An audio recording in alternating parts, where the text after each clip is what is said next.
Hello, everyone. Good evening. My name is Donna Spencer, and my research topic is childhood anxiety disorder. Childhood anxiety disorder is a disturbance in the normal functioning of a child and is characterized with symptoms that are spurred by anxiety. Although anxiety is a natural response of anyone at any age, it is unnatural in children when it is too intense, it lasts for long periods of time, and it interferes with daily functioning or development. Childhood anxiety can manifest itself in the body, with the child exhibiting signs and symptoms of headaches, stomach aches, trouble breathing, muscle tensions, spasms, heart palpitations, and just a general feeling of malaise or having the blahs. Childhood anxiety can manifest itself through anxiousness, with the child being excessively worried, crying, throwing tantrums, being very fragile, having negative thoughts, and thinking or expecting the worst in outcomes at all times. It also can manifest itself through the behavior of a child. The child refusing to attend school, to partake in family events, playtime or fun time. It can manifest itself in the child refusing to go to bed, or refusing to get up out of bed, or refusing to sleep. Also, it can manifest itself in the child avoiding certain things or having and displaying irritability.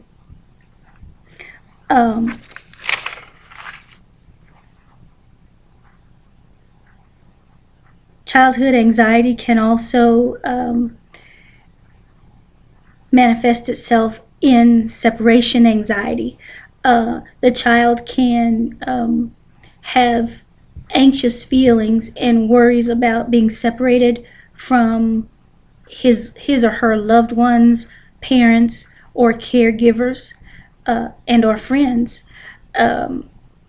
This separation anxiety can interfere or restrict normal activities to where the child doesn't want to part with a mother or father. For instance, when a child is delivered to school and the child does not want to remain there for fear that something bad will happen to the parent while the child is not in his or her presence. There are 3 peaks of ages for separation anxiety. Those peaks are 5 to 6 years of age, 7 to 9 years of age, and again at 12 to 14 years of age. Timing is a clue to identify this order. In younger kids, it can manifest itself in refusal, simple refusal to do anything.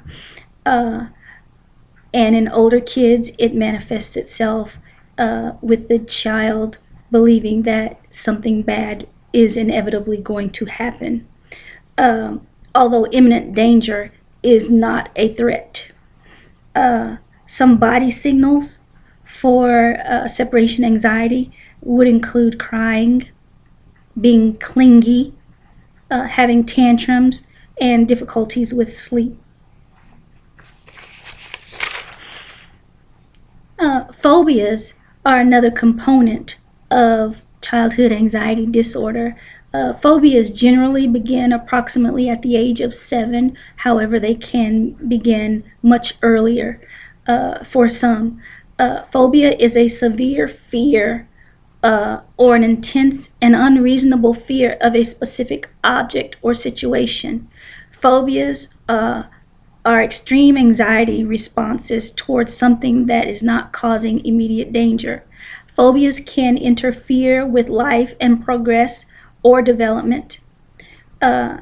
the phobias won't decrease with reassurance or information, and generally the phobias are beyond voluntary control.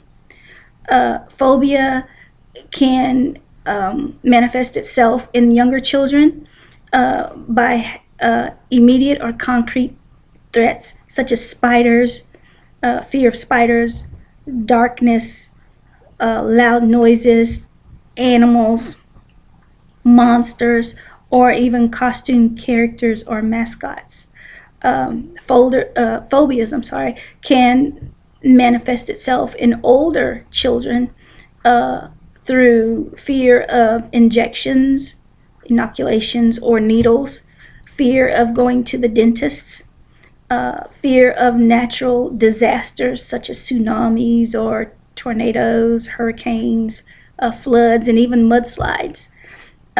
Phobias also include being afraid of heights and enclosed spaces for older children.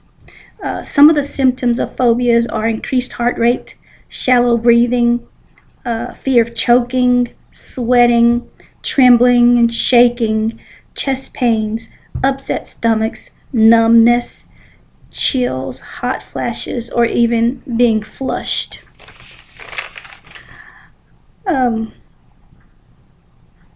Generalized anxiety disorder is also a component of childhood anxiety disorders. Generalized anxiety disorder can include excessive worry, which begins around the age of 12. Generally, it involves girls being prone to generalized anxiety disorder over boys. Almost half of those who are diagnosed with anxiety disorder will continue to suffer from anxiety disorder through adulthood. And many who have this also have other anxiety problems. Most common are social anxiety, depression, separation anxiety, and ADHD. What does worry look like in those who have general anxiety disorder? Thoughts about negative events that might happen, and those thoughts usually begin with what if. Excessive and uncontrollable worry, worries more than others their age, can't stop worrying even though things are seemingly okay. They worry about their health, they worry about school, they worry about personal harm, disasters, and minor matters. Some physical signs and symptoms of generalized anxiety disorder would be fidgety, restless, irritable, easily upset, snapping at people, tantrums, sleeping problems, difficulty concentrating, muscle pains, headaches, and again, stomach aches. And one of the last labels underneath childhood anxiety disorder that I'd like to discuss with you is OCD, or obsessive compulsive disorder. It can manifest itself in children around the age of 7 through 12. It's more common in boys before the age of 12. OCD can change over time, such as excessive washing to excessive checking, or stop washing altogether. OCD consists of unwanted and disturbing thoughts, images, or impulses that can cause great anxiety. OCD could be a fear of contamination, deliberately harming others, symmetry or exactness, having to have things in certain places in certain order, such as all of your shoes in the closet facing a certain direction, and the tips of the toes even being aligned with one another. Compulsions are repetitive behaviors or mental acts that children feel strong urges to do in order to reduce anxiety, and can even be ritualistic. A short, brief history of childhood anxiety disorder. Congress has tried to pass laws and acts to help research and clinical studies to determine what causes childhood anxiety disorder and how those disorders can be remedied. Hopefully in the future, more studies will be done or conducted, and